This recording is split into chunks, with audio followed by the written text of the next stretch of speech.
Hadirin jamaah yang dirahmati Allah Subhanahu wa taala, pembahasan kita pada hari ini adalah yang berkaitan dengan kisah Nabi Hud alaihi salam. Ya. Kita sudah membahas Adam, Idris dan Nuh. Pada hari ini kita akan membahas tentang salah seorang nabi Allah Subhanahu wa taala yang mulia, yaitu kisah Nabi Hud alaihi salam. Yang kita ambil kisah ini daripada kitab Qasasul Anbiya yang ditulis oleh Al-Imam Al-Hafiz Ibnu Katsir rahimahullah.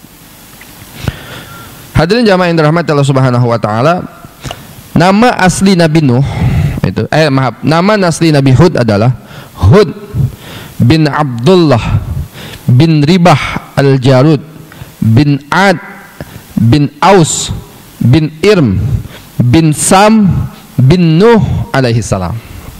Ya, jadi keturunan ya sebagaimana kita bahas ya di pekan yang lalu bahwasanya semua manusia di zaman Nabi Nuh dihancurkan kecuali orang-orang yang ikut bersama dengan Nabi Nuh di kapal Nabi Nuh. Ya, semua manusia mensyirikkan Allah Subhanahu wa taala dihancurkan oleh Allah dengan banjir besar. Ya, kecuali orang-orang yang ikut di dalam kapal Nabi Nuh. Di dalam kapal Nabi Nuh, salah seorang anak Nabi Nuh ya, yang bernama Kan'an kufur. Yang kemudian Kan'an ini juga dilanda dengan ombak. Tetapi selain Kan'an, ternyata ada beberapa orang anak Nabi Nuh yang selamat ya, yaitu Sam, Ham dan siapa satu lagi? Yafid.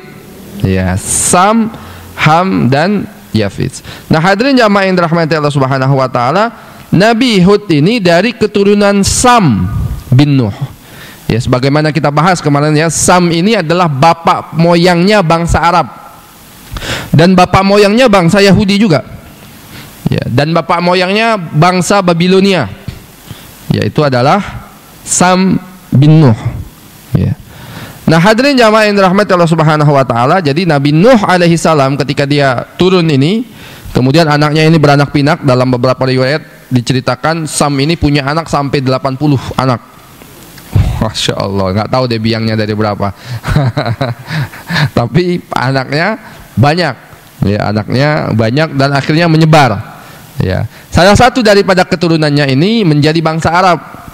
Ya, salah satunya adalah Nabi Hud alaihi salam. Jadi kaum Ad ini adalah kaum bangsa Arab. Ya, Ab dan Samud. Nanti setelah ini kita belajar tentang Nabi Saleh, yaitu juga dari bangsa Arab. Ya, Ad, Samud. Ya, ada beberapa bangsa-bangsa Arab yang sudah musnah. Nah, hadirin jamaah yang dirahmati Allah Subhanahu wa taala, Nabi Hud berasal dari suatu kabilah yang bernama Ad bin Aus. Ya, dari suku Ad. Ini kakeknya. Ad bin Aus bin Sam, Ad bin Aus bin Irm bin Sam bin Nuh. Jadi cucu-cucu Ad ini kemudian menjadi satu kabilah. Ya, namanya adalah kabilah Ad. Ya, bin Aus bin Sam bin Nuh. Mereka adalah bangsa Arab yang menetap di bukit-bukit pasir di negeri Yaman. Ya. Atau disebut dengan Al-Ahqaf. Ada suratnya Pak ya, surat Al-Ahqaf di dalam Al-Quran. Al-Ahqaf itu artinya bukit-bukit pasir, tempat menetapnya kaum Ad ini. Di mana ini tempatnya? Tempatnya adalah perbatasan antara Hadramut dan Oman. Hadramut Yaman ya sekarang. Ya, Hadramut dan Oman. Ya, itu kan kalau kita lihat peta Jazirah Arab, Yaman dan Oman itu bersebelahan. Ya. Sini Yaman, sebelah berarti sebelah timur ya. Sebelah timur itu Yaman, sebelah barat itu Oman. Nah, dulu Hadramut itu wilayah yang berbeda dari Yaman, tapi sekarang sudah masuk ya Hadramut. Bahkan di zaman ketika komunis menguasai Yaman, itu Hadramut masuk Yaman Selatan, dikuasai oleh komunis. Ya, Yaman Utara, San'a dan Aden itu masuknya Yaman Utara, dikuasai oleh kapitalis, ya, dikuasai oleh sekutu dan yang lainnya. Tapi kemudian ya setelah perang dingin, kemudian melebur menjadi satu, jadi satu negara namanya Yaman. Ya, ada satu tempat namanya Hadramut di Yaman. Nah, Hadramut ini paling banyak pendatang Arab di Indonesia ini adalah berasal dari Hadramut, baik dari kalangan sayyid yaitu para habaib ya, atau dari kalangan masyayikh yang bukan habaib. Ya, kalau Bapak Ibu ngelihat Ustadz Khalid Basalamah itu dari Hadramut semua aslinya. Ya, Basalamah, terus apa lagi? Bafadol nih Habaib. Basalamah, kemudian Bawazir, kemudian apa banyak ya, bin Jesar, Bajre dan yang lainnya. Ini aslinya semua dari Hadramut. Ada yang dari kelompok Sayyid. Sayyid itu Habaib, Al-Attas, ya, Al-Idrus, apa lagi? Al-Jufri dan yang lainnya.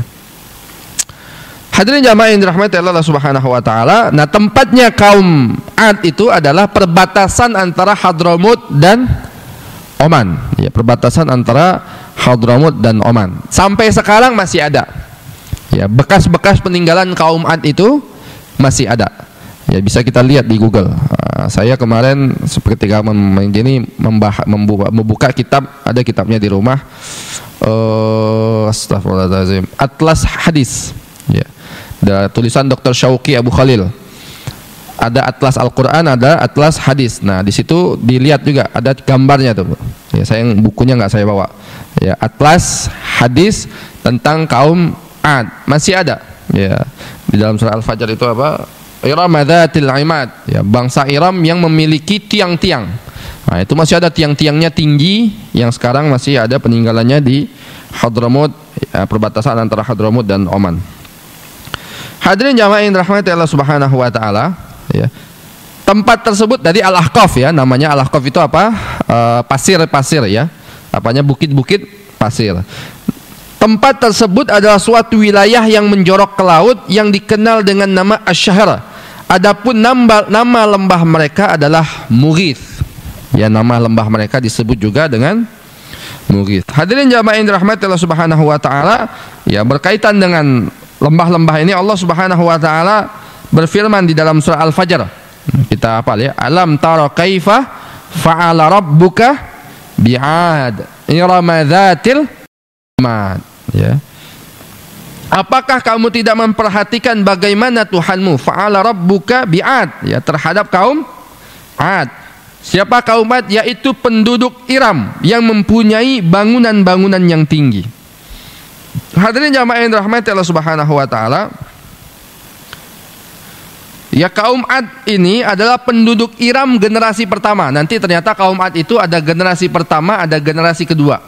Ya, generasi pertama yaitu inilah kaumnya Nabi Hud. Generasi kedua ada perbedaan pendapat di antara para ahli sejarah. Ada yang mengatakan generasi kedua itu adalah keturunan Yasjud bin Qahtan. Ada yang mengatakan generasi kedua itu adalah kaum Samud, yang nanti pembahasan mengenai Nabi Saleh alaihi salam. Hadirin jamaah yang dirahmati Allah Subhanahu wa taala, ya. Kaum Ad generasi pertama ini, ya, ada banyak macam tafsir yang mengatakan tentang kaum Iram ini, ya, yaitu kaum Iram ini. Ada yang berpendapat yang dimaksud dengan Iram adalah tiang-tiang penyangga. Ya. Sedangkan adapun yang benar menurut Imam Ibnu Katsir adalah kaum Ad generasi pertama. Yang dimaksud dengan Iram ini adalah kaum Ad generasi pertama. Ya. Ada juga yang berpendapat bahwa Iram ini adalah sebuah kota nomaden. Ya, kota nomaden itu maksudnya kota yang suka berpindah-pindah. Ya, pindah ke sini, pindah ke sini. Ada juga yang berpendapat seperti itu, tapi pendapat ini lemah. Ya, tidak mempunyai sumber yang kuat, ya, dalam mempertahankan argumentasinya. Nah, hadirin jamaah yang dirahmati Allah Subhanahu wa taala, sebagaimana saya bahas tadi, ya, Nabi Hud adalah seorang nabi keturunan Arab. Ya. Jadi Sam ini bapak moyangnya bangsa Arab dan bapak moyangnya juga bangsa Yahudi. Ya, sama kalau di dalam literatur barat menyebutnya Smith. Bukan Sam tapi Smith. Ya, orang Yahudi sekarang itu apa namanya apa ya bahasanya itu provokasi yang dibuat oleh orang-orang Yahudi bagi orang-orang yang tidak suka terhadap Yahudi itu atau tidak suka terhadap Israel itu adalah disebut dengan anti-Smith, ya, dinisbatkan kepada Sam ini. Jadi keturunan Smith, ya, anti-Smith. Jadi mereka akan mengatakan kalau orang yang tidak suka terhadap ras Yahudi sebagaimana yang dilakukan oleh Hitler dan yang lainnya adalah mereka adalah anti-Smith. Nah, hadirin jamaah sekalian, dari sini kita sadar bahwasanya, ya, provokasi mereka ini tidak benar. Karena sesungguhnya kalau kita mengatakan bangsa Smith itu bukan hanya bangsa Yahudi, tetapi juga bangsa Arab, karena Smith ini adalah Sam, anaknya Nabi Nuh yang juga bapak moyangnya bangsa Arab.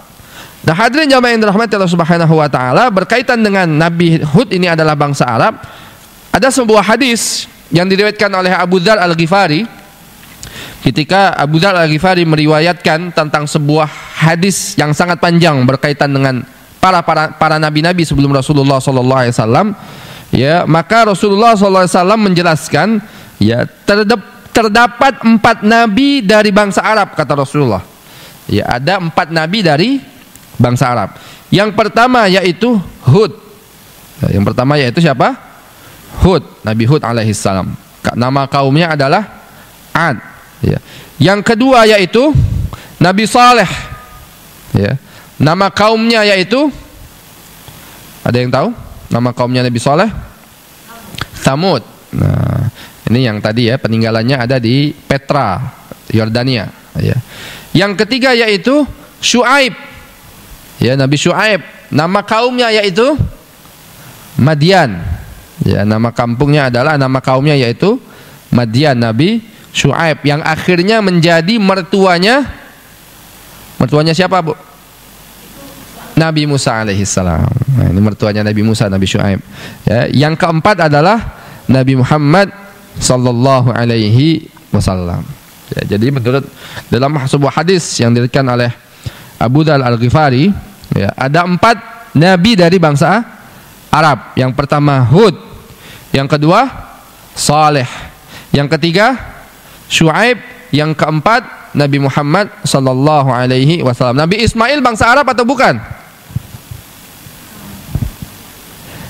Bukan. Karena bapaknya Nabi Ibrahim dari Babilonia. Babilonia di mana itu? Irak. Ya. Kemudian ibunya Siti Hajar dari Mesir. Ibunya Siti Hajar dari Mesir. Nah, hadirin jamaah yang dirahmati Allah Subhanahu wa taala, ya. Ada yang berpendapat adalah Nabi Hud adalah orang yang pertama kali bicara bahasa Arab. Ada yang berpendapat seperti itu. Tapi seorang ulama ahli sejarah juga bernama Wahab bin Munabbih, dia juga menulis kitab Qasasul Anbiya, mengatakan yang pertama kali bicara bahasa Arab adalah bapaknya Hud. Siapa yang tadi namanya? Abdullah. Ya, bapaknya Hud. Ya. Ada juga yang bicara bahwasanya bukan Nabi Hud yang pertama. Yang pertama adalah Nabi Nuh. Ada juga yang mengatakan bukan Nabi Nuh tetapi Nabi Adam. Ini ikhtilaf lah di antara para ahli sejarah. Tetapi hadirin jamaah sekalian, orang yang pertama kali bicara bahasa Arab dengan fasih, sesuai dengan kaidah bahasa Arab yang benar, yaitu bahasa yang pasti adalah Nabi Ismail alaihissalam. Ya, dialah yang pertama kali bicara dengan bahasa Arab yang fasih, yang kemudian dia belajar dari Bani Jurhum, ya, yang kemudian bahasa ini turun temurun dipakai oleh Bani Jurhum sampai kepada Rasulullah sallallahu alaihi wasallam, bahasa Arab yang fasih. Nah, bahasa Arab yang fasih itu bukan bahasa Arab yang ada di pasaran sekarang ini yang dipakai oleh orang Arab, Pak. Ya, bahasa Arab fasih ya kalau yang ulamanya iya dia mengatakan bahasa Arab fasih. Kitab Al-Qur'an itu bahasa fasih fushah disebutnya. Tapi banyak orang bangsa Arab, orang Arab pada hari ini nggak bisa dia bicara bahasa fasih. Mungkin paham, tapi ngomongnya nggak bisa. Banyak itu. Makanya salah seorang ulama, Hasan Al-Banna itu pernah, salah satu nasihatnya itu adalah mengatakan, ya, takallamu bil lughatil arabiyyatil fushah. Bicaralah dengan bahasa Arab yang fasih. Li'annaha hiya min syiaril Islam, karena bahasa Arab yang fasih itu adalah termasuk daripada syiar Islam. Karena banyak orang Arab ternyata tidak bisa bahasa Arab yang fushah. Ya, kalau yang biasanya di pasar, ya nggak sekolah, itu ya nggak bisa, Bu. Atau misalnya dia juga sekolah, tapi ya sekolahnya bolos mulu, misalnya gitu ya. Ya di Saudi kan apa namanya, kerja atau tidak digaji, jadi ya enak-enak aja sekolahnya gitu, nggak begitu serius gitu. Banyak yang seperti itu. Nah, hadirin jamaah yang rahmati Allah Subhanahu wa taala, kalau kita bicara mengenai masalah pembagian bangsa Arab, bangsa Arab itu dibagi oleh para ahli sejarah menjadi 3 bagian. Ya, asal muasal bangsa Arab. Yaitu dibagi oleh ahli sejarah menjadi 3 kelompok, 3 bagian. Yang pertama yaitu yang disebut dengan Al-Arabul Ba'idah, bangsa Arab asli kuno. Ya. Al-Arabul Ba'idah, bangsa Arab asli yang kuno, yang klasik. Ya, yang kemudian hadirin jamaah sekalian tidak bisa lagi ditelusuri asal usul mereka, susah untuk menelusuri asal usul mereka karena mereka juga sudah musnah.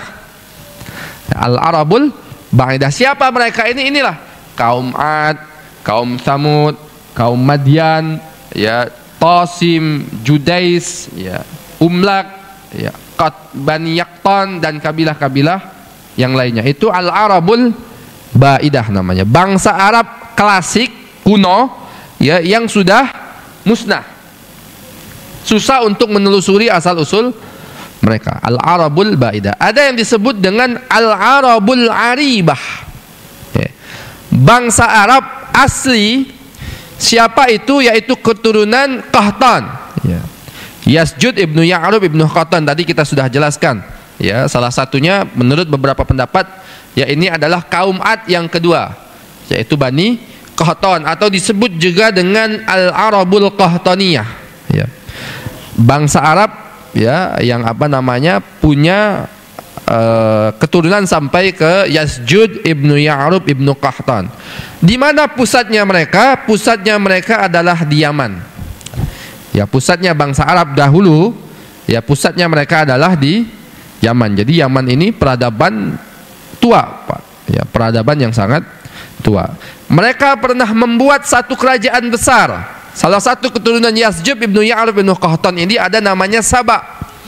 Maka kerajaan anak keturunan Saba ini pernah membuat sebuah kerajaan besar di Yaman, namanya adalah kerajaan Saba. Yang sekarang di dalam Al-Quran ada namanya, ada surat Saba, ya, surat Saba, surat berkaitan dengan bangsa Arab Saba ini, yang dahulu pernah dipimpin oleh seorang ratu, ya, namanya siapa? Ratu Balqis, ya, yang kemudian dinikahi oleh Nabiullah Sulaiman alaihi salam. Ya, Nabiullah Sulaiman alaihi salam itu pusatnya di Yaman, kerajaan Saba. Hadirin jamaah yang dirahmati oleh Allah Subhanahu wa taala, itu yang disebut dengan Al-Arabul Aribah, Arab asli benar ya, bangsa Arab. Ada yang disebut dengan Al-Arabul Musta'ribah, bangsa Arab yang terarabkan, ya. Artinya bangsa Arab yang terarabkan itu apa? Bangsa Arab yang karena pernikahan kemudian mereka menjadi bangsa Arab. Kalau bahasa kita sekarang itu apa tuh, Bu? Ya, blasteran, atau apa, kalau pemain bola dia orang bule kemudian nikah sama orang Indonesia, apa namanya tuh? Bukan apa, astagfirullahaladzim, asimilasi, seperti itulah kurang lebih, ya. Aslinya mereka bukan bangsa Arab, bapak moyangnya itu bukan bangsa Arab, tetapi menikah dengan bangsa Arab kemudian mereka menjadi bangsa Arab juga. Al-Arabul Musta'ribah. Siapa itu? Mereka adalah keturunan Nabiullah Ismail ibnu Ibrahim alaihissalam. Karena kenapa? Nabi Ibrahim asalnya adalah Babilonia, ya, asalnya adalah Babilonia di Irak, ya. Kemudian setelah apa namanya percobaan pembunuhan Nabi Ibrahim oleh siapa nama rajanya itu? Namrud, ya. Kemudian Nabi Ibrahim hijrah menuju Palestina. Ya.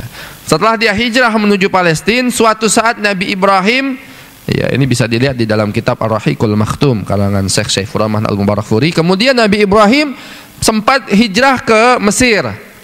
Di Mesir dia membawa istrinya Siti Sarah, ya. Kemudian di Mesir dia ketemu dengan Firaun zaman Nabi Ibrahim.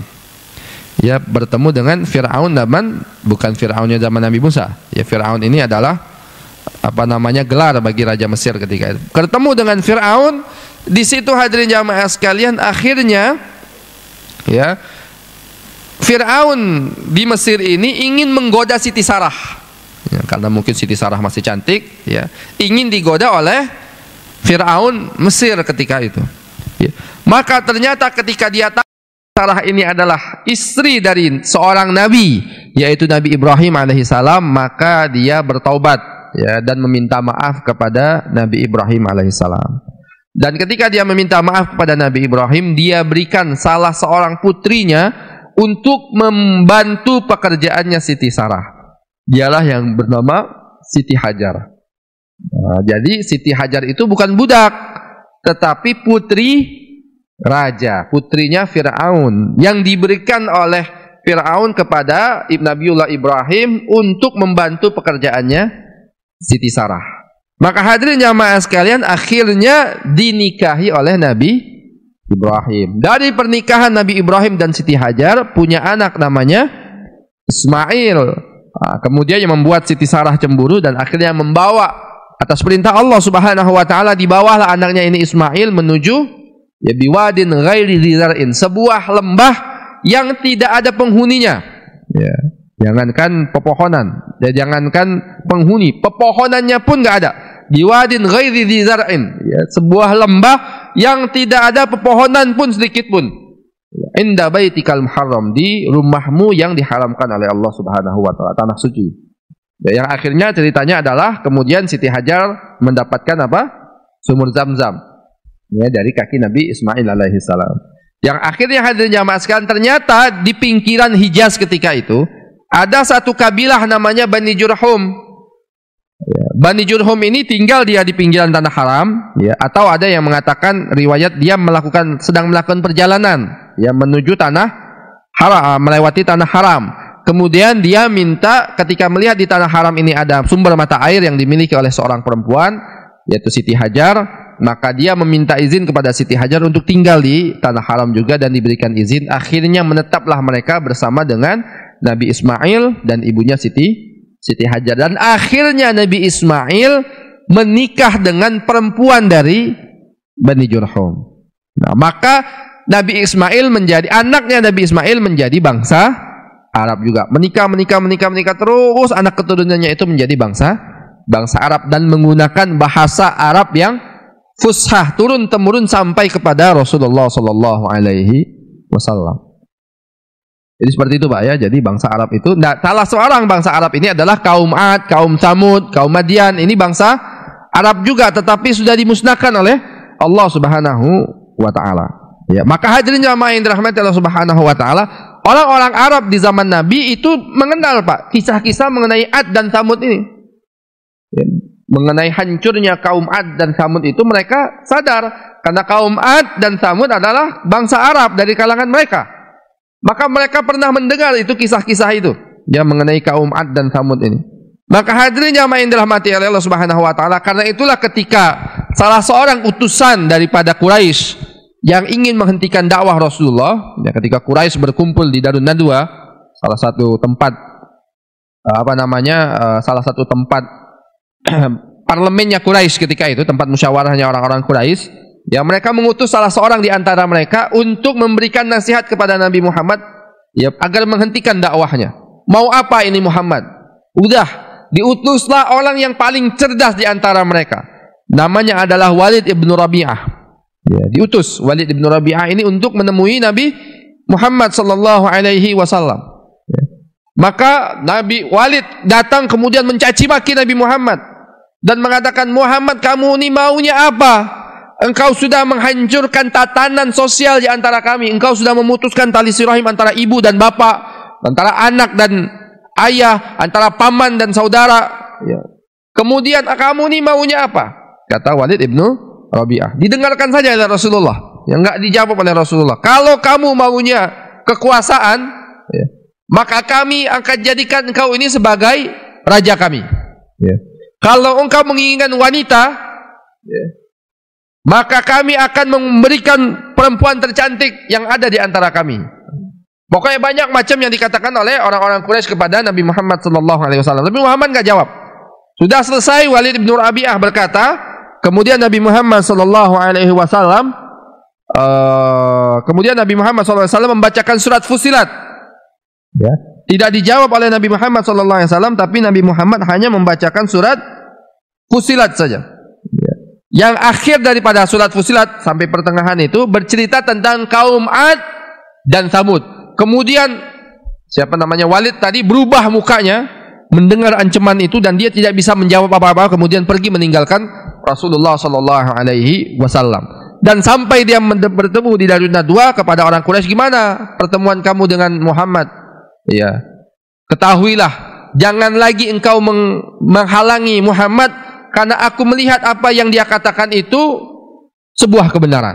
Nah, jadi berubah, walaupun dia nggak beriman, ya, tapi kemudian dia berubah. Hadirin jamaah sekalian, melihat, mendengarkan surat Al-Quran yang dibacakan oleh Rasulullah sallallahu alaihi wasallam, ya, dalam surat Al-Fussilat, yang di akhirnya itu bercerita tentang kaum Ad dan Tsamud. Karena mereka sebelumnya itu sudah pernah mendengar bagaimana kaum Ad dan Tsamud ini dihancurkan oleh Allah Subhanahu wa taala.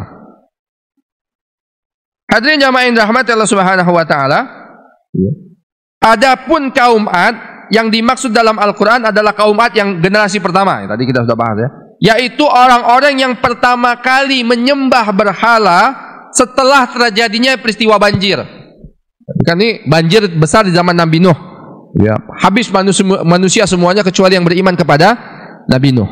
Dan semua anak-anak, semua orang yang ikut di zaman Nabi Nuh nggak punya anak kecuali 3 anak Nabi Nuh saja, yang kemudian 3 anak Nabi Nuh ini menjadi bapak moyangnya manusia. Ya, kita sudah bahas kemarin, ya. Nah, hadirin jamaah yang dirahmati Allah Subhanahu wa taala, kemudian menyebar mereka ke seluruh penjuru, ya. Kemudian setelah ratusan tahun, ya, setelah peninggalan Nabi Nuh, ternyata terjadi lagi penyembahan-penyembahan berhala. Yang pertama adalah kaum Ad yang melakukan penyembahan berhala tersebut, ya. Ada 3 berhala yang disembah oleh kaum Ad. Namanya adalah Samda, Samud, dan Hira. Ya, Samda, apa? Samud dan Hira. Ini nama 3 berhala. Ya. Dari mana nama berhala ini? Yang mereka memberikan nama. Ya, sebagaimana Nabi Nuh dulu, zaman Nabi Nuh, ya, berhala-berhala ini adalah biasanya orang-orang saleh di antara mereka. Ya, Wad.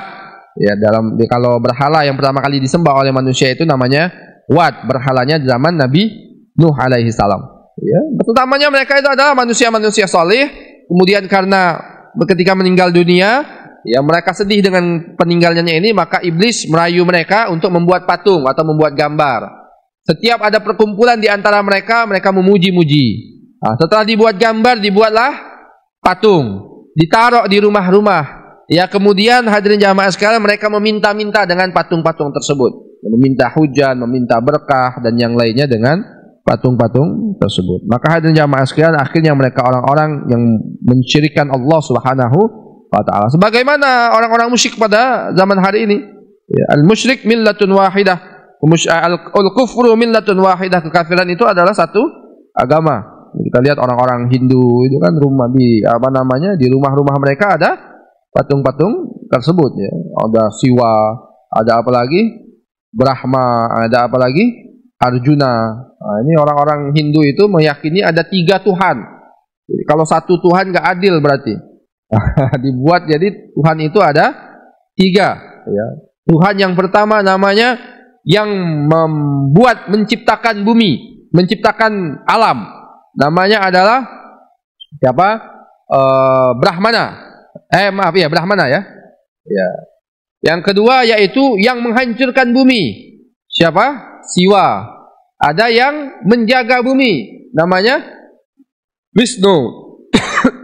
Banyak macam-macam. Nanti dari Wisnu ini berubah-berubah menjadi manusia. Salah satunya adalah Arjuna. Nah, kalau nonton film Mahabharata tahu itu, Bu. Ya, ini film-film kemusyrikan, hadirin jamaah. Dulu kemarin, Masya Allah, banyak film-film ini dibuat di TV-TV kita, ditonton oleh anak-anak kita. Secara tidak langsung merusak akidah anak-anak kita secara perlahan. Jadi kalau ada film-film yang seperti itu, khususnya film-film anak-anak gitu, yang anak kita belum paham, jangan ditonton. Ya, karena ini mengajarkan kesyirikan kepada anak-anak kita. Hadirin jamaah yang dirahmati Allah Subhanahu wa taala, kisah kaum Ad di dalam Al-Qur'an banyak. Ya, di sini ada di dalam surat Al-A'raf, ada di dalam surat Hud, ada di dalam surat Al-Mu'minun, ada di dalam surat Al-Fussilat, ya, ada di dalam surat Al-Ahqaf ayat 21 sampai 25. Saya lupa, Bu, ada Quran enggak?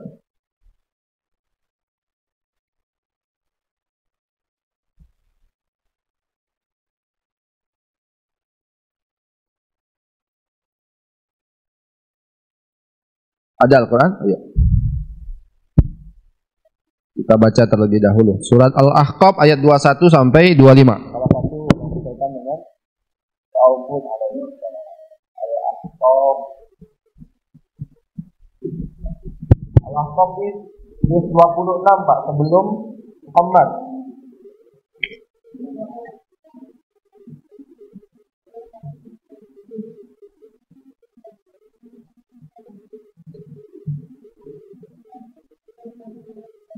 Al-Ahqaf 21 sampai 25. 21 sampai 25.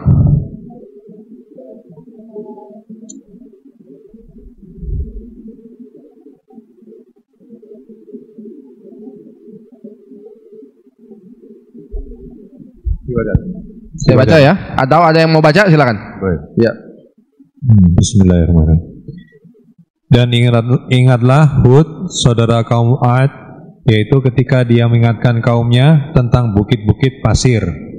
Dan sesungguhnya telah berlalu beberapa orang pemberi peringatan sebelumnya dan setelahnya, dengan berkata, janganlah kamu menyembah selain Allah, aku sungguh khawatir nanti kamu ditimpa azab pada hari yang besar. Mereka menjawab, apakah engkau datang kepada kami untuk memalingkan kami dari menyembah Tuhan-Tuhan kami? Maka datangkanlah kepada kami azab yang telah engkau acamkan kepada kami, jika engkau termasuk orang yang benar. Dia, Hud, berkata, sesungguhnya ilmu tentang itu hanya pada Allah, dan aku hanya menyampaikan kepadamu apa yang diwahyukan kepadaku. Tapi aku melihat kamu adalah kaum yang berlaku bodoh. Maka ketika mereka melihat azab itu berupa awan yang menuju lembah-lembah mereka, mereka berkata, inilah awannya akan menurunkan hujan kepada kita. Bukan, tetapi itulah azab yang kamu minta agar disegerakan datangnya, yaitu angin yang mengandung azab yang pedih, yang menghancurkan segala sesuatu dengan perintah Tuhannya, sehingga mereka Umat menjadi tidak tampak lagi di bumi, kecuali hanya bekas-bekas tempat tinggal mereka. Demikianlah kami memberi balasan kepada kaum yang berdosa. Itu salah satu di antara kisah di dalam Al-Quran mengenai kaum Ad yang dihancurkan oleh Allah Subhanahu wa Ta'ala dengan sebuah angin yang sangat kencang. Hadirin jamaah yang dirahmati Allah Subhanahu wa Ta'ala, di sini kita akan membahas tentang bagaimana dakwahnya Nabi Hud alaihi salam. Hadirin jamaah yang dirahmati Allah Subhanahu wa Ta'ala, Nabi Hud alaihi salam menyeru kaumnya agar beribadah kepada Allah Subhanahu wa Ta'ala. Sebagaimana kita bahas tadi bahwasanya mereka menyembah berhala-berhala yang mereka berikan nama sendiri berhala tersebut. Ya, mereka yang memberikan nama, mereka yang membuat, dan mereka menyembah berhala tersebut. Allah Subhanahu wa Ta'ala berfirman di dalam surat Al-A'raf, wa ila adin akhahum huda, kata Allah, dan kepada Ad, yaitu saudaranya Hud, qala ya qaumi ibudullah, berkata, ya qaumi, wahai Tuhan, wahai kaumku, ubudullah, ya sembahlah Allah, malakum min ilahin ghairuh, ya tidaklah kalian itu memiliki Tuhan-Tuhan yang lain, afala tattaqun, ya. Apakah kalian itu tidak menjadi orang, mengapa kamu tidak menjadi orang yang bertakwa? Ya, jadi hadirin jamaah sekalian, seruan yang dibuat oleh Nabi Hud alaihi salam adalah bagaimana kaumnya ini ya meninggalkan berhala-berhala dan beribadah hanya kepada Allah Subhanahu wa Ta'ala. Bagaimana kita ketahui ya bahwasanya orang-orang itu terkadang mereka itu percaya sama Allah, tetapi memberikan ibadahnya bukan kepada Allah, tapi memberikan ibadahnya mereka menyembah dan meminta pertolongan kepada sesembahan-sesembahan selain Allah. Bagaimana nanti di zaman Nabi Muhammad juga seperti itu ya. Berhala-berhala ini hadirin jamaah sekalian menjadi syirik-syiriknya Allah, menjadi sekutu-sekutunya Allah Subhanahu wa Ta'ala. Mereka yakin ya, kalau ditanya siapa Tuhan kamu, mereka akan mengatakan la yaqulunna Allah, mereka akan berkata Tuhan kami itu adalah Allah, tetapi tetap saja mereka memberikan ibadah-ibadah mereka kepada sesembahan-sesembahan selain Allah Subhanahu wa Ta'ala ya. Jadi hadirin jamaah sekalian, terus Nabi Hud terus berdakwah kepada kaumnya ini. Kemudian Nabi Hud alaihissalam, aku tidak meminta imbalan atas dakwahku.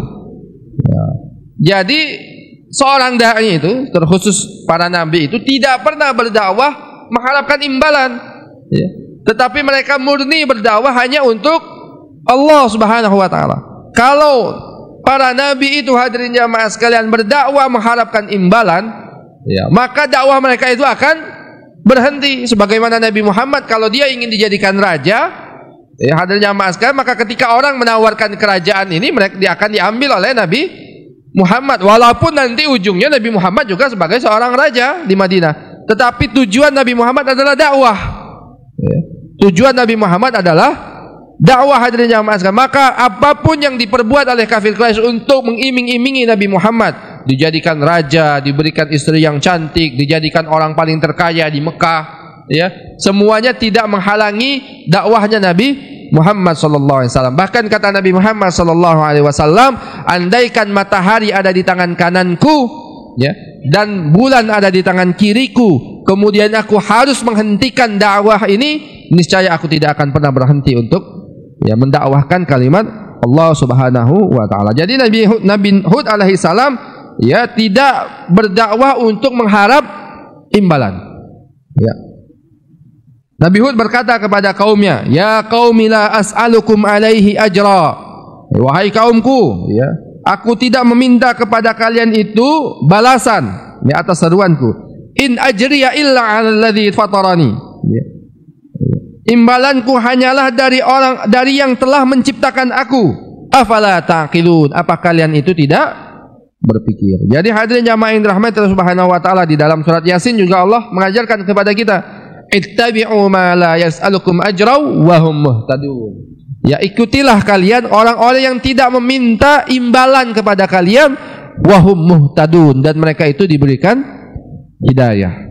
Nah, jadi hadirin jamaah yang dirahmati Allah Subhanahu wa taala, tapi pertanyaan, ya, gimana Ustaz? Kalau orang dakwah, ceramah, terkadang kan dikasih transport. Kalau ini urusan jamaah nggak ada masalahnya. Masalahnya itu di dai-nya. Kalau dai-nya itu menjadikan tujuan dakwahnya itu hanya untuk mendapatkan transport, ini salah. Ya, sebagaimana sahabat Nabi Muhammad SAW berperang untuk Allah, tapi setelah berperang mereka mendapatkan ghanimah, harta rampasan perang. Kalau mereka berperang hanya untuk mendapatkan ghanimah, ya mereka tidak dianggap sebagai syahid. Ya, ada orang, kata Rasul, ada orang berperang hanya untuk dianggap sebagai orang yang kuat, dia tidak syahid. Ya, ada orang yang berperang, ya, untuk mendapatkan ghanimah, dia tidak syahid. Tapi orang yang berperang hanya untuk menegakkan kalimat Allah lah, dia yang dianggap sebagai syahid. Nah, jadi hadirin jamaah sekalian, ya, ikutin orang-orang yang tidak meminta imbalan. Nah, cuman kan susah juga zaman hari ini. Belum ceramah sudah nanya duluan, transportnya berapa ke sana? Banyak Bu, ya, saya pengalaman banyak. Ya, Masya Allah. Waliyadzubillah, kita berlindung pada da'i, kepada Allah Subhanahu wa taala dari sifat-sifat duniawi seperti ini. Ya. Ada yang ceramah itu, ya, mohon maaf, ini kisah lama, ya. Ya, salah seorang ustadz saya pernah mengundang seseorang untuk tablik akbar gitu, ceramah. Sudah sampai di mobil, dibukanya amplopnya. Oh, kok cuma segini? Gimana sih? Saya di sana aja segini, masa minta kurang lagi? Ya Allah, akhirnya pengurus masjid, ya, lari tunggang langgang, ya. Karena pengurus penceramahnya protes. Waliyadzubillah, kita berlindung kepada Allah Subhanahu wa taala. Ada banyak, ya, tapi mudah-mudahan Allah Subhanahu wa taala jauhkan kita dari hal-hal seperti itu. Jadi hadirin jamaah yang dirahmati Allah Subhanahu wa taala, para nabi berdakwah hanya untuk Allah. Para sahabat berjuang hanya untuk Allah. Tapi nanti Allah bukakan harta untuk mereka, itu urusan Allah. Ya, bahkan para sahabat ketika itu dibukakan dunia seluas-luasnya, Pak, setelah kematian Nabi Muhammad. Ya, Persia terbuka, ya, Syam terbuka, Mesir terbuka, Masya Allah. Anas bin Malik radhiyallahu anhu itu masih kecil Anas bin Malik ketika Rasulullah hijrah. Ya, ibunya datang kepada Rasulullah, ya Rasulullah, ini anakku Anas bin Malik. Ya, aku berikan kepadamu untuk berkhidmat kepada Rasulullah. Jadi Anas bin Malik itu, ya, tugasnya itu hanya berkhidmat kepada Rasulullah. Ya, Rasulullah mau mandi, dia ambilin air, mau makan, diurusin semuanya. Ya, Anas bin Malik kerjaannya adalah mengurusi urusan Rasulullah. Disuruh orang tuanya untuk berkhidmat kepada Rasulullah. Masih kecil. Maka didoakan oleh Rasulullah, wahai Anas, nanti kamu itu, kata Rasulullah, jadi didoakan oleh Rasulullah, umur kamu panjang, anak kamu banyak, harta kamu melimpah. Jadi Anas bin Malik itu doa Rasulullah terkabulkan. Ya, umurnya panjang, bahkan sampai 100 tahun kalau nggak salah. Ya, anaknya banyak, ya, cucu-cucunya banyak, hartanya melimpah ruah. Anas bin Malik radhiyallahu anhu, dan termasuk sahabat yang sangat banyak meriwayatkan hadis Nabi karena sehari-hari bersama Nabi, melihat bagaimana Nabi jalan, melihat bagaimana sampai ubannya Rasulullah aja dihitung oleh Anas. Ya. Dalam sebuah riwayat kata Anas bin Malik, ya uban Rasulullah itu ada 14 helai. Sampai ubannya Rasulullah saja dihitung oleh Anas bin Malik radhiyallahu anhu. Dan Allah Subhanahu wa taala bukakan rezekinya para sahabat setelah itu. Hadirin jamaah sekalian yang dirahmati Allah Subhanahu wa taala, nah kaum Nabi Hud ini, hadirin jamaah sekalian, diberi kelebihan oleh Allah Subhanahu wa taala, yaitu memiliki kekuatan. Ya, memiliki apa? Kekuatan. Ya, badannya itu besar-besar dan juga mempunyai kekuatan, maka mereka bisa membuat bangunan-bangunan yang besar. Maka hadirin jamaah sekalian, Nabi Hud alaihi salam ya, berdakwah kepada kaumnya ini dengan sesuatu yang disukai oleh mereka. Ya. Kemudian Nabi Hud berkata, "Wa ya qaum istaghfiru rabbakum tsumma tubu ilaih." Ya. Wahai kaumku, meminta ampunlah kepada Tuhanmu dan bertaubatlah kepadanya. Yursilis sama alaikum midrara. Ya, niscaya Dia akan menurunkan hujan yang sangat deras kepada kalian. Wa yazidkum quwwatan ila quwwatikum, dan Dia akan menambahkan kekuatan di atas kekuatanmu. Ya. Wala tatawallau mujrimin, dan janganlah kamu itu berpaling menjadi orang-orang yang berdosa. Jadi hadirin jamaah yang dirahmati Allah Subhanahu wa taala, ya dia tahu, Nabi Hud tahu bahwasanya kaumnya ini senang dengan kekuatan, ya, dan berharap terhadap hujan, karena nanti di akhir diceritakan 3 tahun sebelum penghancuran kaum Ad ini, Allah Subhanahu wa taala sudah memberikan ujian kepada mereka dengan apa? Dengan kemarau yang sangat panjang. Ya, 3 tahun lamanya kemarau, tidak turun-turun hujan. Maka di sini Nabi Hud ya, memberikan sesuatu yang mereka senangi. Apa itu hujan? Ya, kemudian pohonan-pohonan mereka bisa tumbuh, harta-harta mereka bisa banyak, diberikan kekuatan. Berdakwah dengan sesuatu yang disenangi oleh kaumnya. Maka hadirin jamaah yang dirahmati Allah Subhanahu wa taala, ini pelajaran juga kepada kita. Berdakwah itu mempermudah, jangan mempersulit. Rasulullah selalu ya memberikan nasihat terkhusus kepada Muaz bin Jabal ketika Muaz bin Jabal diutus oleh Rasulullah SAW menuju Yaman. Ya, kata Rasulullah SAW, yassiru wa la tu'assiru. Wahai Muaz, permudahlah, jangan dipersulit. Basyiru wa la tunaffiru. Berikan kabar gembira dan jangan ditakut-takutin.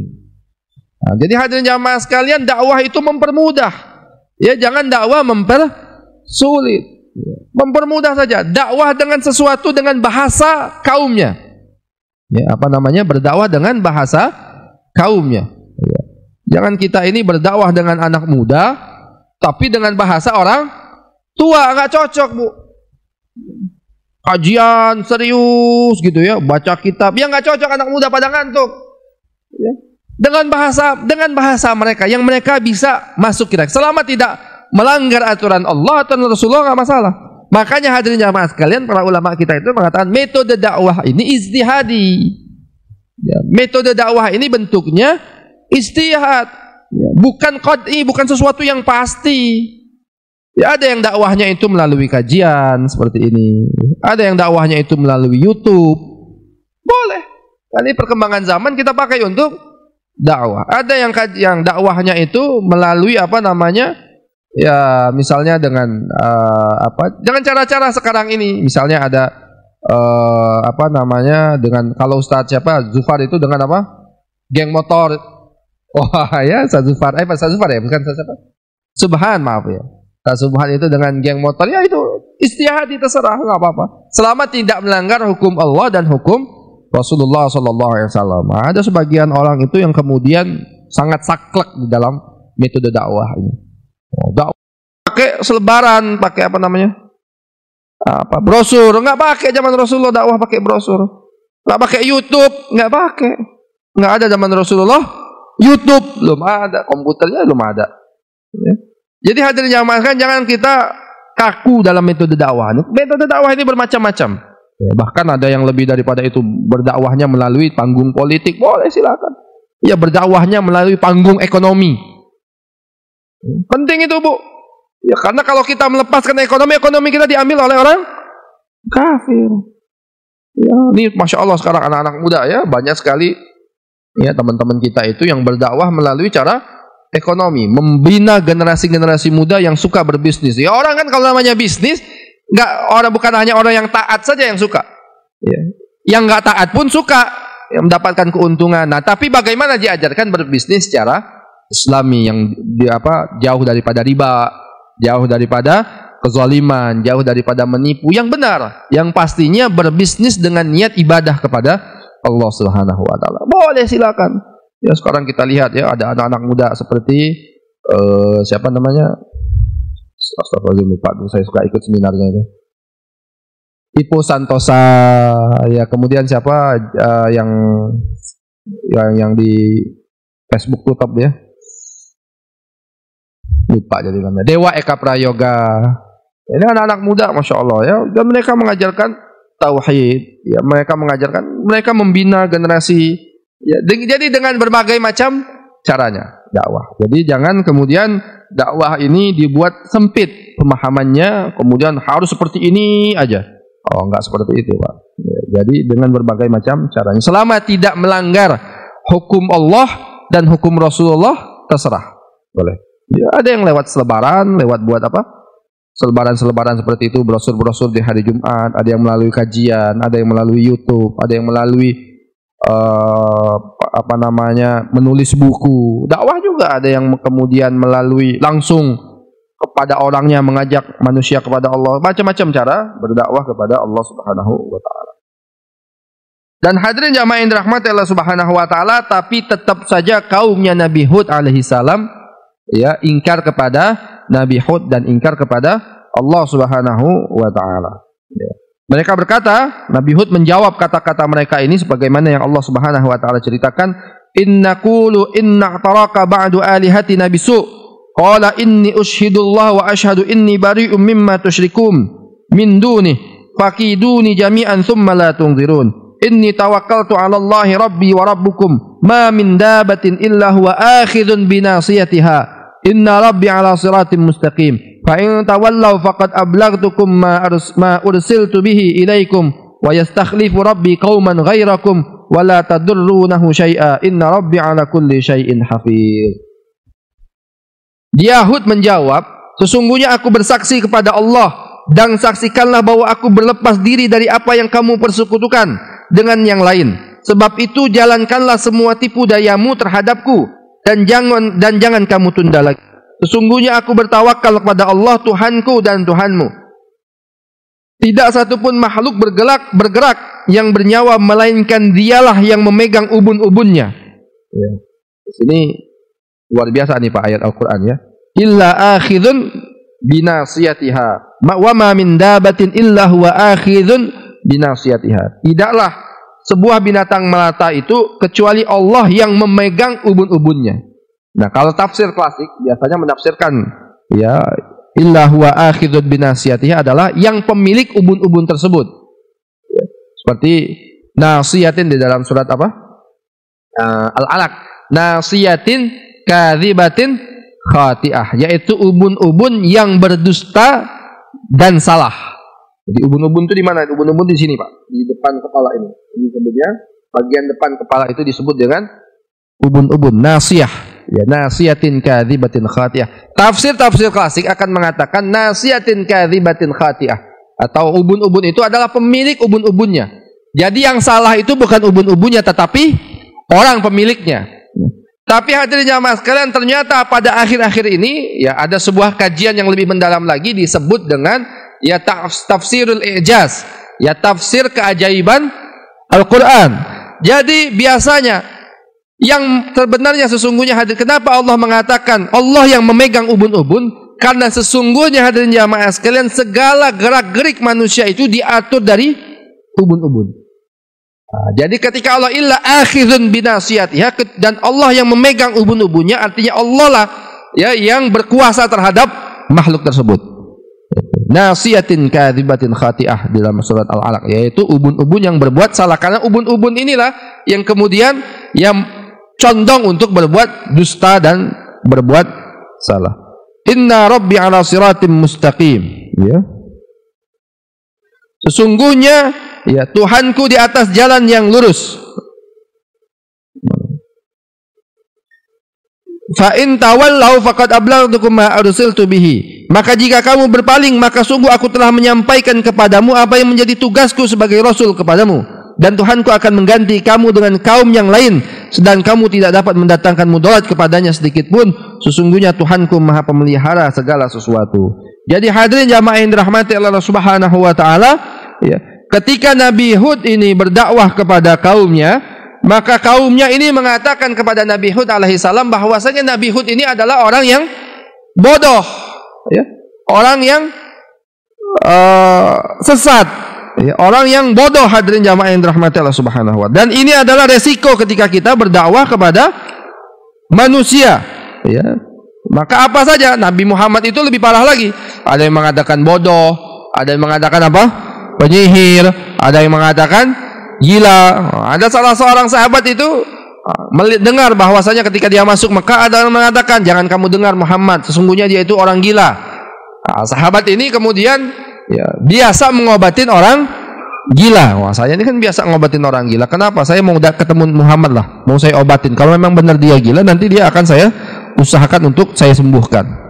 Nah, ketika bertemu dengan Nabi Muhammad membacakan ayat Al-Quran, maka dia mengatakan ini bukan perkataan manusia, ini adalah perkataan Allah. Ternyata kalau nggak salah namanya Dihya Al-Kalbi, kalau nggak salah ya, saya lupa nama sahabatnya. Kemudian dia masuk Islam. Jadi tuduhan kepada Nabi Muhammad banyak macam, Pak. Jadi kalau kita hari ini cuma dituduh teroris doang ya biasa lah itu ya. Kalau cuma dituduh radikal biasa aja, itu nggak ada masalah. Ya, jangan kata-kata radikalnya itu nggak jelas. Ya, apa yang dimaksud dengan radikal? Apa karena kita menganggap bahwasanya agama Islam yang paling benar adalah radikal? Berarti semua sahabat dan Rasulullah adalah nggak apa-apa, kita ikut sahabat Rasulullah, nggak ada masalah. Radikal nggak apa-apa. Kalau dianggap radikal itu menganggap agama lain selain agama Islam adalah kafir, nggak ada masalah. Ya, memang itu keyakinan kita sebagai Islam. Tapi kalau yang dimaksud radikal itu adalah membunuh orang Islam atau membunuh orang kafir zimmi, ya kita juga tidak setuju dengan pemikiran seperti itu. Ya tidak ada juga ajaran Islam seperti itu. Ya, cuman hanya mereka, dan saya melihat ini mungkin proyek dari luar juga, Pak. Ya, ketakutan yang begitu dalam terhadap orang-orang yang memegang Islam secara sungguh-sungguh. Ya. Jadi hadirin jamaah yang dirahmati Allah Subhanahu wa taala, jadi seperti itu ya. Nabi Hud juga dituduh sebagai orang yang bodoh ya, oleh kaumnya. Ya, kita nggak pernah disebut orang bodoh ya. Ya. Paling kalau bahasa mereka nih bahasanya karun, tahu karun, Pak? Kadal gurun katanya. Jadi karena tuduhannya itu kita ini pengen membawa tradisi Arab kepada Indonesia. Tidak ada tradisi Arab. Kita mau bawa agama Islam. Ya, mengislamkan Indonesia. Hadirin jamaah yang dirahmati Allah Subhanahu wa taala, bahkan Nabi Hud alaihissalam mengancam kaumnya ini dengan ancaman, ya, ancaman dari Allah Subhanahu wa taala, tapi tetap kaumnya tidak mau ya menerima dakwahnya Nabi Hud alaihissalam. Ya, dalam surah Al-Ahqaf Allah Subhanahu wa taala berfirman, dan ingatlah Hud saudara kaum Ad, yaitu ketika dia mengingatkan kaumnya di bukit-bukit pasir, dan sesungguhnya telah berlalu beberapa orang pemberi peringatan sebelumnya dan setelahnya dengan berkata, janganlah kamu menyembah selain Allah, aku sungguh khawatir nanti kamu ditimpa azab yang pedih. Hadirin jamaah sekalian, ya, sampai kemudian ya Nabi Hud berdebat dengan kaumnya ini, terus berdebat di antara kaumnya dan Nabi Nuh, tapi tetap saja mereka ini tidak mau menerima dakwahnya Nabi Hud alaihi salam. Kemudian Allah Subhanahu wa taala ya memberikan azab kepada kaumnya Nabi Nuh alaihi salam. Ya, Allah Subhanahu wa taala ya karena penentangan mereka ini kepada Nabi Nuh dan dakwah Nabi Nuh, ya maka Allah Subhanahu wa taala ya, akhirnya membinasakan kaum Hud ini, kaum Ad ini. Allah Subhanahu wa taala berfirman, maka kami selamatkan Hud beserta orang-orang yang bersamanya dengan rahmat yang besar dari kami, dan kami tumpas orang-orang yang mendustakan ayat-ayat kami, dan mereka adalah orang-orang yang tidak beriman. Nah, hadirin jamaah yang dirahmati Allah Subhanahu wa taala, di dalam surah Al-Ahqaf ayat 24 yang tadi kita sudah bahas, ya. Allah menceritakan secara rinci tentang bagaimana kaum Hud ini dimusnahkan oleh Allah Subhanahu wa taala. Kaum Ad ini dimusnahkan oleh Allah Subhanahu wa taala. Ya. Maka tatkala mereka melihat azab itu berupa awan yang menuju ke lembah-lembah mereka. Jadi ketika melihat, kan saya cerita tadi ya, bahwasanya sebelum azab ini diturunkan, mereka ini terjadi kemarau panjang selama 3 tahun lamanya. Ya, maka ketika mereka itu melihat awan yang hitam menuju ke tempat mereka, maka hadirin jamaah sekalian, ya mereka mengatakan, inilah awan yang akan menurunkan hujan kepada kami. Ya, makanya tadi saya bilang Rasulullah ketika melihat awan yang gelap, Rasulullah takut. Ya, takut ini adalah azab, sampai kemudian turun hujan baru Rasulullah terlihat lega, hadirin jamaah yang dirahmati Allah Subhanahu wa taala. Kaum Hud juga seperti itu, melihat awan yang sangat hitam ini, maka mereka berkata, oh ini dia akan turun hujan kepada kita yang kita sudah tunggu-tunggu. Maka Allah mengatakan, bukan, ya, justru itulah azab yang kalian minta, ya, supaya datang dengan segera. Jadi ketika Nabi Hud itu berdakwah kepada kaumnya ini menantang. Ya kalau sebagaimana kaumnya Nabi Nuh, ya ketika didakwahi oleh kaum Nabi Nuh, bukannya mereka beriman, malah menantang. Mereka mengatakan, kalau memang engkau ini seorang nabi, datangkanlah azab kepada kami. Wah, ditantang seperti itu Nabi Hud alaihi salam. Maka Allah mengatakan, bukan, itulah justru azab yang kalian minta supaya datang dengan segera, yaitu angin yang mengandung azab yang pedih. Nah, jadi hadirin jamaah yang dirahmati Allah Subhanahu wa taala, ya, kisahnya adalah, ya, ketika itu Nabi Hud alaihissalam, di sini ada sebuah riwayat oleh Muhammad bin Yasar bahwa ia berkata, ya setelah mereka ini menolak dakwah Nabi Hud alaihissalam dan mengingkari Allah Subhanahu wa taala sebagai Tuhan, Allah menghukum mereka dengan terjadinya kemarau panjang, ya, selama 3 tahun, sehingga mereka mengalami masa paceklik yang sangat menyengsarakan. Ya. Jadi ketika itu panjang, ya namanya kemarau panjang, mereka sangat kesulitan, hadirin jamaah yang dirahmati Allah Subhanahu wa taala. Maka hadirin jamaah yang dirahmati Allah Subhanahu wa taala, kemudian mereka ini ingin memohon doa ke Baitullah, ke rumahnya Allah Subhanahu wa taala. Walaupun belum ada Ka'bahnya, ya, tetapi mereka sudah mengenal itu rumahnya Allah Subhanahu wa taala di Makkahul Mukarramah. Maka ya mereka mengutus salah seorang, ya, untuk dikirim menuju Baitullah. Mereka berasal dari keturunan Amlik bin Laus bin Sam bin Nuh. Saat itu pemimpin mereka bernama Muawiyah bin Bakar. Ibunya berasal dari kaum Ad yang bernama Jalhadah binti Al-Khaybari. Ya, jadi hadirin jamaah yang dirahmati Allah Subhanahu wa taala, mereka mengutus beberapa orang, ya, untuk kemudian hadirin jamaah sekalian pergi ke Baitullah, berdoa di sana agar kiranya Allah Subhanahu wa taala turunkan hujan kepada mereka. Maka mereka mengutus beberapa orang, yaitu ya salah seorang keturunan Amlik bin Laus bin Sam bin Nuh. Ya. Maka hadirin jamaah sekalian, sebelum mereka masuk Baitullah ini, maka Muawiyah bin Bakar tadi, pemimpin mereka, menjamu satu kabilah ini tadi. Ya, dijamu dengan apa? Dijamu dengan minum-minuman khamar. Ya. Dibuat mereka ini minum khamar, kemudian bersenandung, ada biduanita yang kemudian bernyanyi-nyanyi, membacakan syair kepada mereka. Setiap hari mereka kerjaannya seperti itu. Ya, padahal mereka diutus untuk ke Baitullah. Maka mereka lupa. Mereka sibuk dengan minum khamar, ya, mendengarkan nyanyi-nyanyian, berleha-leha, hadirin jamaah sekalian, sampai selama 1 bulan lamanya. Wah, lupanya nggak pendek-pendek, 1 bulan. Ya, keasikan. Sampai kemudian Muawiyah bin Bakar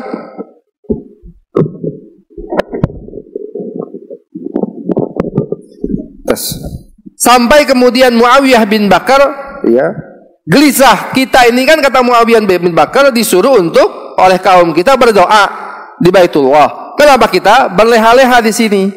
Sampai kemudian akhirnya Muawiyah bin Bakar membuat sebuah syair, ya, membuat sebuah syair agar mereka ini teringat kembali.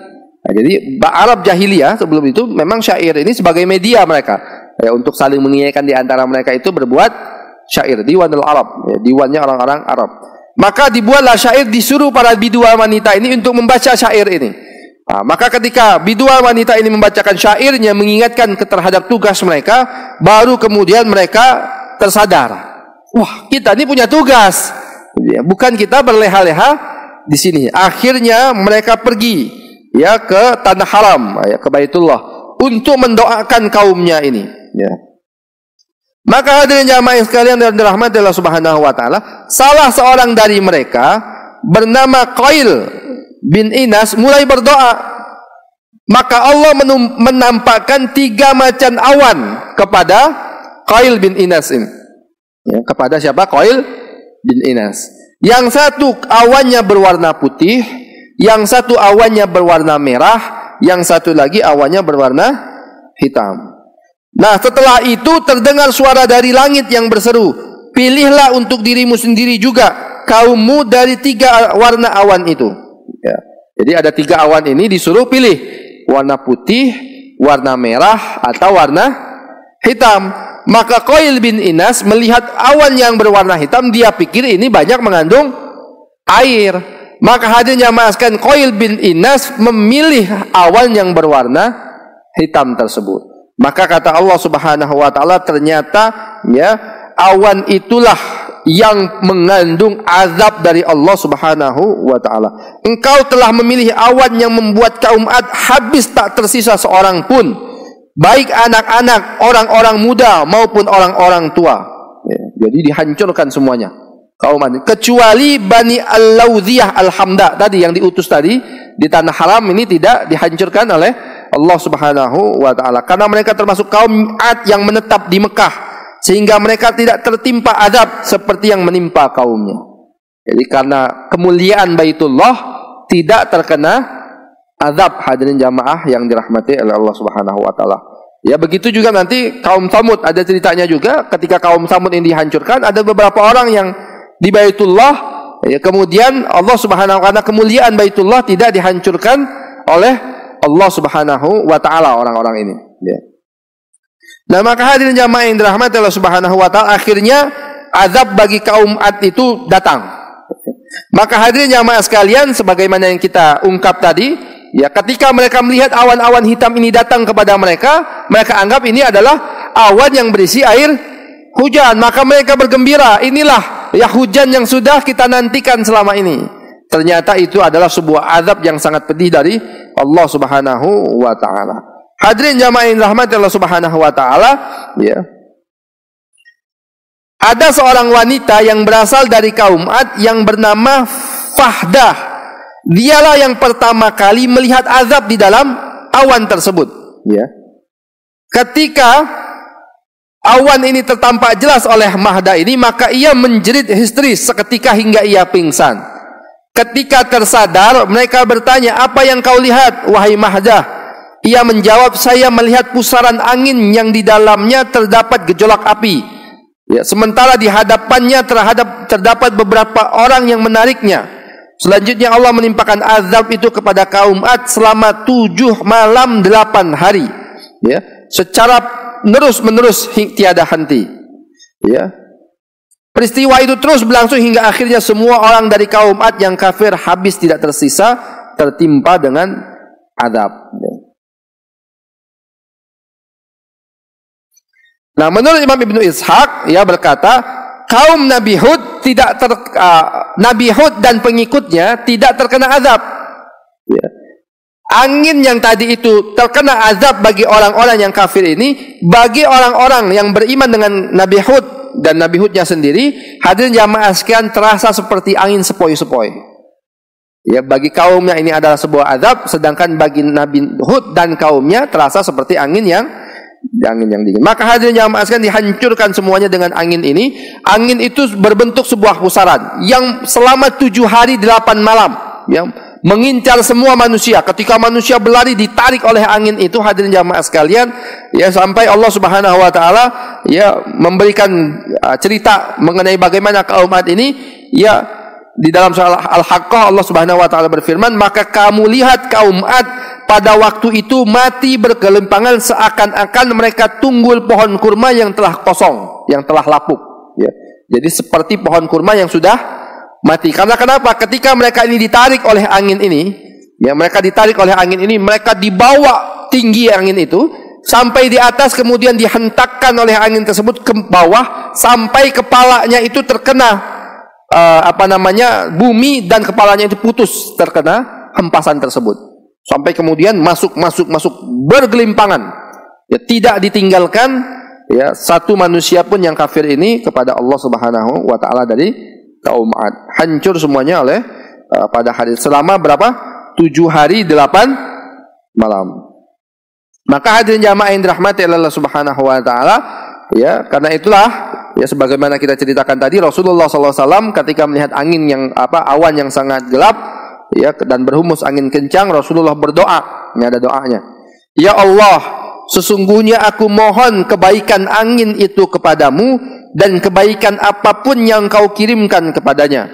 Aku juga berlindung kepadamu dari keburukan angin itu dan keburukan apapun yang kau kirimkan kepadanya. Dan juga hadis riwayat Aisyah radhiyallahu anha, ya, ketika Rasulullah tadi sedang takut, ya, maka selanjutnya Aisyah menanyakan hal itu kepada Rasulullah dan beliau menjawab, wahai Aisyah, mungkin saja awan itu seperti yang pernah terjadi pada kaum Ad, sebagaimana disebutkan dalam firman-Nya. Ya, maka tatkala mereka melihat azab itu berupa awan yang menuju lembah-lembah mereka, berkatalah mereka, inilah awan yang akan menurunkan hujan kepada kami. Ya.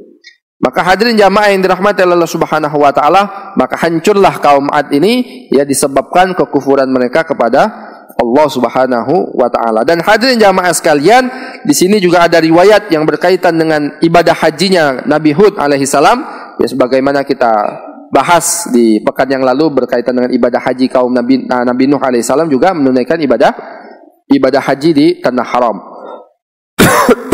Hadirin jamaah yang dirahmati Allah Subhanahu wa taala, ya, menurut Imam Ali bin Abi Thalib radhiyallahu anhu, makam Nabi Hud berada di negeri Yaman. Ya, makamnya Nabi Hud berada di negeri Yaman. Ternyata sampai sekarang makam itu masih ada kabarnya. Ya, makamnya Nabi Hud alaihi salam. Tetapi ada juga ulama yang mengatakan makamnya Nabi Hud itu ada di Damaskus. Ya, di Masjid Jami negeri tersebut terdapat suatu lokasi yang berada di sisi kiblat yang diduga oleh sebagian orang sebagai makamnya Nabi Hud. Tapi yang masyhur memang makamnya Nabi Hud ini ada di daerah Yaman, di Hadramut. Ya, sampai sekarang masih ada makamnya, yaitu makam Nabi Hud alaihi. Wallahu alam, benar yang mana, tapi wallahu alam, tapi itulah yang diyakini beberapa orang. Ya. Ini saja dari saya berkaitan dengan kisah Nabi Hud, yang intinya adalah bagaimana Allah Subhanahu wa taala menghancurkan Nabi Hud ini karena kezaliman mereka, karena kesyirikan mereka kepada Allah Subhanahu wa taala dengan sebuah angin yang sangat kencang. Dan hikmahnya kepada kita, ya, hadirin jamaah sekalian, ketika terlihat awan hitam seperti itu, kita berdoa kepada Allah Subhanahu wa taala, bisa jadi itu adalah nikmat dari Allah, bisa jadi itulah adalah azab dari Allah Subhanahu wa taala. Dan waktu hujan seperti bagaimana hari ini kita berdoa, Allahumma shayyiban nafi'a. Ya Allah, jadikanlah hujan ini adalah hujan yang bermanfaat kepada kita semua. Ini saja, kurang lebihnya mohon maaf. Kalau ada yang ingin ditanyakan, saya persilakan. Kalau yang mampu saya jawab. Ya, Bu, silakan. Pak, mohon dituliskan di sana mulai dari Nabi Adam, maaf untuk mengatur kepala saya, Adam, kemudian Nuh atau Ibrahim atau siapa. Soalnya saya bingung antara Nabi Nuh sama Nabi Ibrahim. Katanya yang berdekatan adalah Ibrahim dan Lut, ya Pak, karena tamu malaikat itu setelah datang ke Ibrahim mengabarkan kelahirannya Isa, kemudian malaikat itu pergi ke Nabi Lut untuk mengabarkan bahwa kaumnya akan dihancurkan. Mohon itu Pak, agak bingung. Ya, tadi saya sebutkan ya silsilahnya Nabi Nabi Hud alaihi salam. Jadi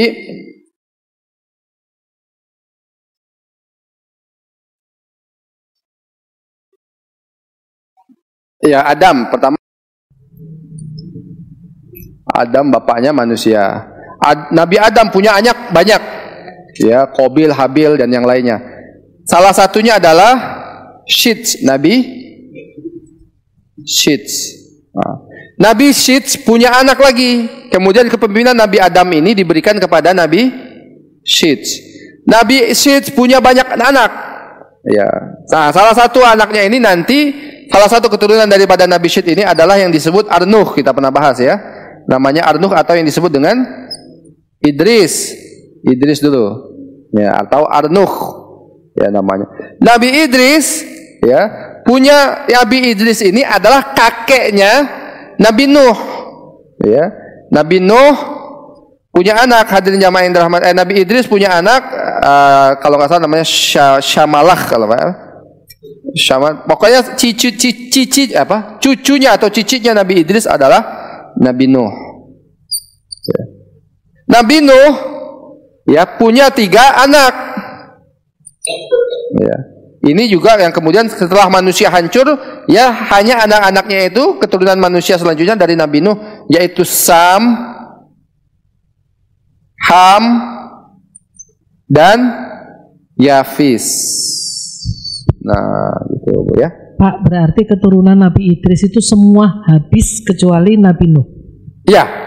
Masih. Ya, kecuali Nabi Nuh dan keturunannya. Ada juga orang-orang yang lain, Bu. Selain Nabi Nuh dan anak-anaknya, ada juga yang beriman kepada Nabi Nuh, tapi nggak punya anak.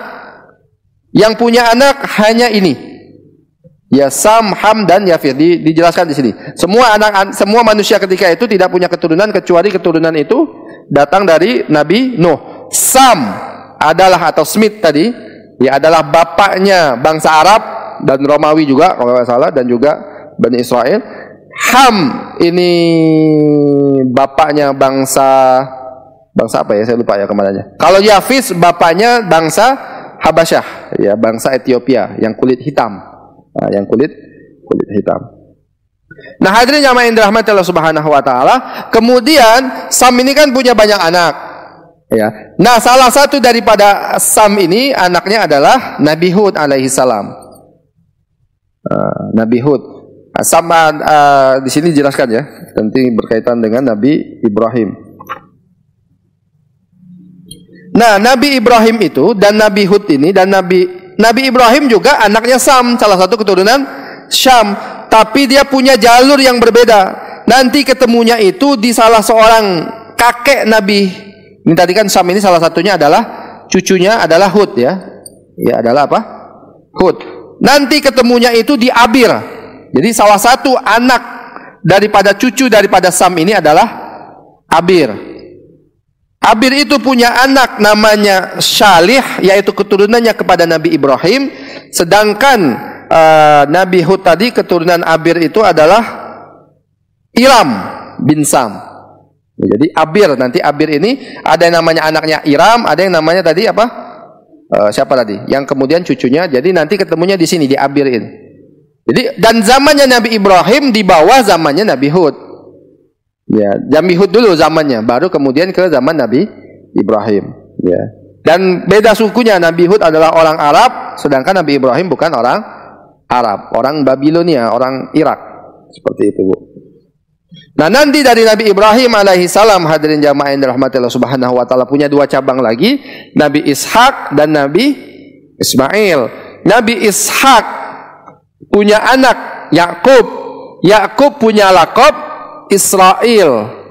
Jadi Bani Israel adalah anak keturunan Nabi Yakub.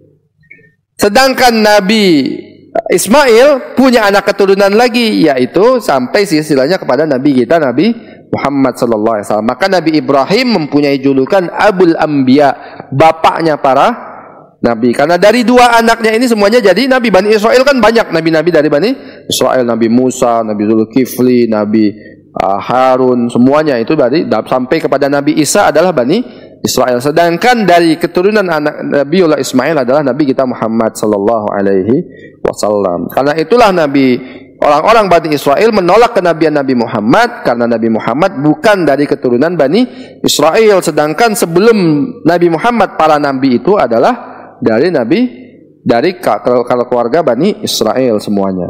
Jadi gitu Bu ya. Ya, cukup? Ya, kita cukupkan sampai di sini. Tidak ada lagi ya. Kurang lebihnya mohon maaf. Kalau ada yang benar itu datangnya dari Allah Subhanahu wa taala. Kalau ada yang salah itu datangnya dari diri saya pribadi. Akhirul kalam. Assalamualaikum warahmatullahi wabarakatuh.